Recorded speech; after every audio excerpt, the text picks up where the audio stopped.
So in terms of the I5 framework, so it's really interesting. You guys introduced it to us at the beginning of this program. And I'm going to be honest, I actually haven't gone back to look at it until earlier today when I was kind of doing a little bit of a prep session for this conversation. And it's really interesting because it actually put names to all of the things that we were organically doing to really bring together and create like a really holistic space for people in a way that was like joyful and meaningful. And I was going through it and I was like, oh, yeah, that actually makes sense. And oh, like we were doing this way. So it actually kind of goes back to one of those principles around what is it? Iteration or iterative, because going back to it again, having kind of experienced it in different ways, it made me understand it at a deeper level. And I think the really interesting thing is like you were seeing a lot of these kind of principles on the ground in social impact spaces. So like in community, in grassroots organizing, we're trying to make things fun. We're trying to build meaning into what we're doing. We're doing it in an iterative way, but this actually helps kind of provide a bit more of a solid structure and framework around it. So you can actually kind of name those things and hone in your focus on them. So that's kind of just like a little bit of thoughts around that framework. But before this kind of fellowship, I hadn't heard about it before. So it was a really good opportunity to kind of like dip the toe in the water, let it percolate, and then kind of come back to it and understand it at a bit of a deeper level. Because I think with academics, like the way that we kind of like approach things is a lot more like structured and linear. And that's the whole point of this is we're trying to create more non-linear ways of doing and being. So it can be kind of met with like frustration or like, I'm not getting anything out of this, or like, I don't really understand this, or blah, blah, blah. But once you actually kind of sit with it, you can actually kind of start being like, wow, this is deeply impactful, but I have to actually change my values and my paradigms to actually digest this in the way that it needs to be digested. And that's kind of the whole point of the framework to some extent, which is ironic. I think it really kind of goes back to the foundations of needing to shift the systems of doing and being to create a different future. So if we look at it kind of from a systems dynamic perspective, what we're trying to do is restructure the way we interact with each other. And that's actually going to help us build a more kind of sustainable and just future. So I think the really interesting thing with this framework is it's all about application. So it's not just about theory, but you're applying it directly with your students. And it's just small shifts that you can make even that can challenge the status quo. And I think that's the coolest thing as well. It's just these small little interventions actually make a huge difference in terms of shifting power in the classroom, but also shifting power in the way that we do things as academics or as we learn. And then, how does that relate to my personal life and not just my academic life? And then how does that relate to my, like it just kind of starts these little cycles of change that can be quite impactful. So I think how can they engage them? I think probably getting creative and having fun with it is one of the easiest ways to start with something new, knowing that it won't be perfect straight away, but that's the whole entire point, is that it's iterative and that you're learning and co-creating and co-understanding as well together.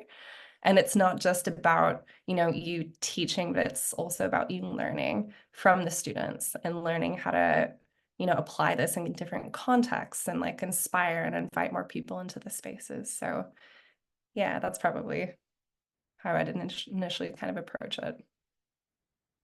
Yeah, and like just one thing that I'll say about kind of my work in the nonprofit space versus working in kind of for-profit businesses is that they often have a more hierarchical model. So if we're looking at businesses as a vehicle for change, we actually need to get businesses and people within them to code switch between hierarchical and adaptive, so that more like straight up and down or like kind of decentralized and iterative kind of approach. So we need to even just practice it in the way that we're teaching leadership skills for businesses, so that businesses can change the way that they're structured and the way they like own resources and power. Absolutely. Yeah. In spaces where I've felt most alive, I tend to learn the best and I tend to grasp the most amount of meaning. So I think being invited to bring your full self, and that is actually part of that framework, into the learning space is really powerful. And that's something that the LEAP program, I think, did really well in the beginning. And even just inviting people as their full selves to be in that space really honors the diversity that we have as individuals, but also our strengths and weaknesses. And it turns us less into individuals and more as a powerful collective, I think. And you also tend to learn really well when you have other people who are walking that journey with you, and you can kind of iterate together and digest and like sense things and ask questions. And it also makes it where it's just not like there's not a burden on the individual because it's the collective learning. And sometimes that can be really powerful and also empowering in a space because you don't need to be perfect all the time. You can like rely on your colleagues or your friends who are learning with you to help you digest and understand and make sense of the journey that you're on. Because this life is confusing and it's complex, and we don't have all the answers. And there's no way we can have all the answers, which is why it's so good to be invited to bring your whole self, because you can also then be honest and be like, I don't know, who does? And invite other people and other voices into the space as well. So I think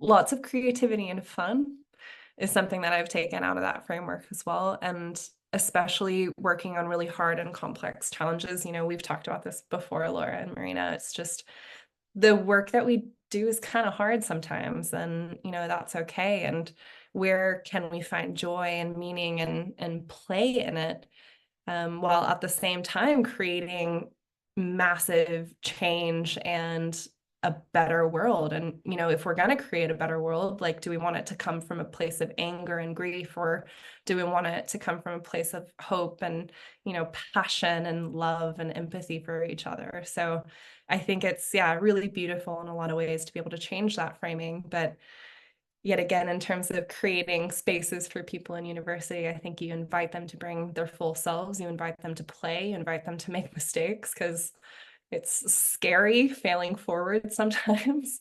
And being invited to do that can be really, really powerful. So those are some of the things off the top of my head. So one thing that I would bring to the classroom is I would make everyone go outside. And so the classroom will be outside the classroom. And I think there's a lot of reasons for that. I don't know if I was telling you guys this the other day, but I was reading, or I heard this somewhere, that maybe it was from you guys. I might have heard it from y'all as well. Anyways, that there is a term called nature deficit disorder now. And I'm just like, I can't believe we even like have this in our world. Like, just leave the house. And look, I'm not one to talk. I'm in front of my computer like 10 hours a day. But what I would probably say is an innovation in the classroom is finding new places to learn, because even just going into a classroom creates a sense of learning that we've developed over time. And to actually shake that up and to shake up our thinking, we need new areas and places and ways to learn. And doing that outside of the classroom is so incredibly powerful in so many ways. And it's gonna not be a surprise that this is coming from me, considering the bioinspiration presentation that I did. But if we want to change the paradigms within where we kind of live at the moment, so if we're changing from anthropocentric to, you know, valuing money and goods and growth and these different things, we actually need to change our relationship with nature. And in order to do that, we actually need to reconnect with nature one-on-one. And we can't do that inside the classroom. We need to be in nature's classroom and learn from nature, because there's so much that we have lost touch with, but also that we can bring into our world to create a better future for both us as humans, but also for this planet, which we are privileged to live on. So get outside the classroom, put your feet in the dirt, study a butterfly, check out their wings. How do they fly? How do they make color? Like, it's just, there's so much cool stuff out there. And like in this world that we live in as well, like we just need more wonder, we need more joy. It pulls us out of this fear brain and puts us more into this. I love the butterflies in the chat. It puts us into a space where we're more open and we're more likely to co-create something beautiful because it's coming from a different place. And I think that's just so incredibly powerful. It seems so simple, but I had this one class at uni where we had a nature journal, and they would make us go out in nature and just like write down what we saw. And like that has forced me to look closer at things, and it's triggered new ways of seeing things in nature and getting curious about it. And also it just makes you happier. You're like a more well-rounded individual when you're outside. Go figure. Are we part of nature? Who knew? Who knew? But yeah, there's even just really small things. Like another thing that we did in one of my classes was what was it? It was Seek. It's an app, and it's a citizen scientist app. And so when you download it, you actually can go out in nature and figure out the names for things, but also when you're taking photos of things, it uploads it to this citizen scientist database, and it helps organizations like WWF better manage invasive species or also natural species, and when we're seeing them and where we're seeing them, so it helps you geolocate them and better manage our ecosystem. So that's pretty cool. So it's not only are you learning, but you're actually making a difference. And I think that's really powerful too, is like I always struggled in uni understanding things that were hypothetical.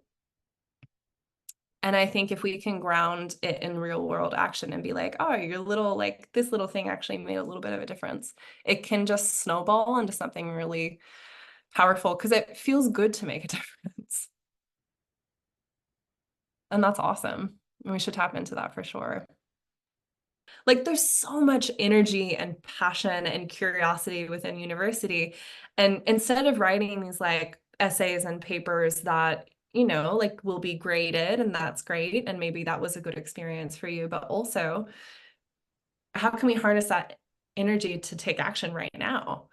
And what would it look like if 50% of our classroom activities were actually changing things in the real world? Like, I think that could be such an interesting idea and way to go about it, because, we don't have unlimited energy in this world. And how do we harness the energy from university to make a difference?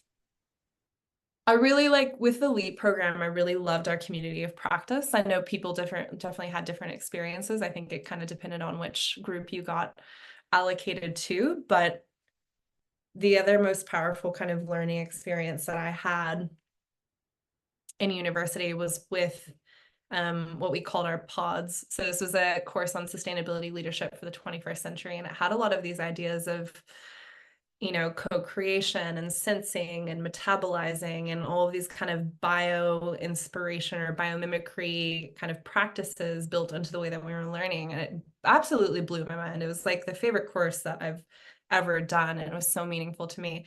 Ironically, I would say about 10% of the class hated the course. So it was so fascinating because you had these people who basically became converts who were like part of a cult. It kind of felt like we were all like, yes. And you had the other 10% was like, I got nothing like actionable out of this. And you're like, that was the whole point.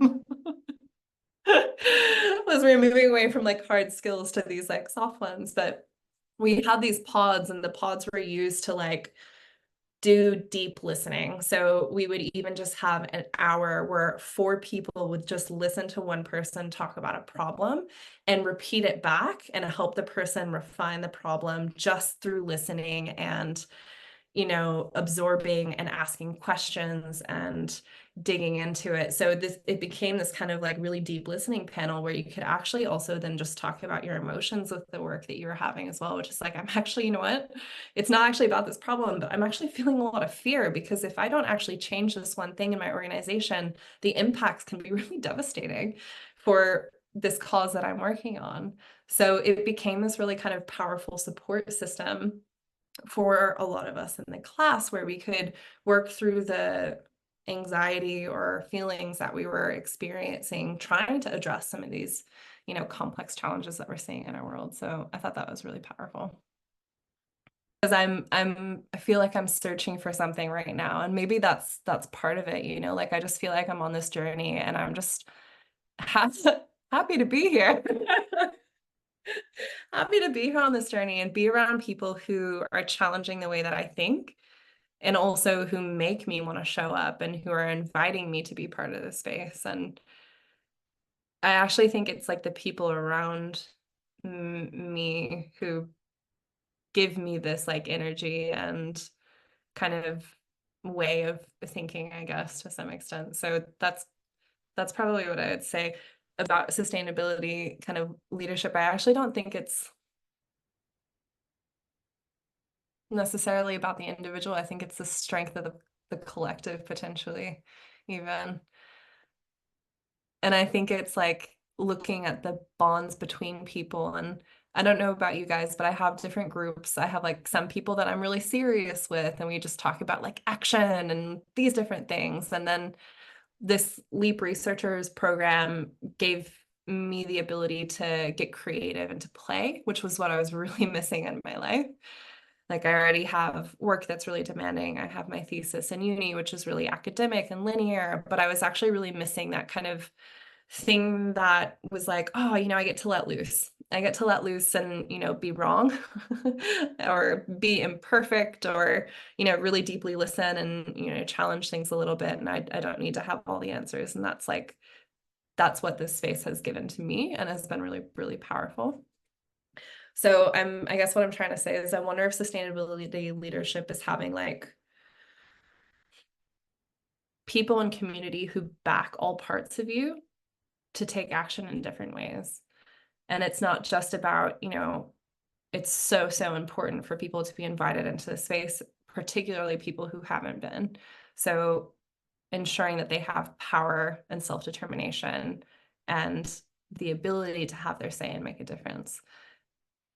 And then I think for other people who have traditionally already been in this space, I think it's really important for us to be able to question ourselves and to make space for new ways of doing and being and listening. So stepping aside and listening to the new voices that are coming in and using that as a way to be like, I don't have all of the answers and I can get creative and I can, ask questions on this. So like, why are you thinking this way? Or why are you thinking that way? Or, like I've never thought of it this way. And that's so powerful. Thank you for sharing that with me. And thank you for, bringing that to this space. So I think it's creating a different relationship with people as well.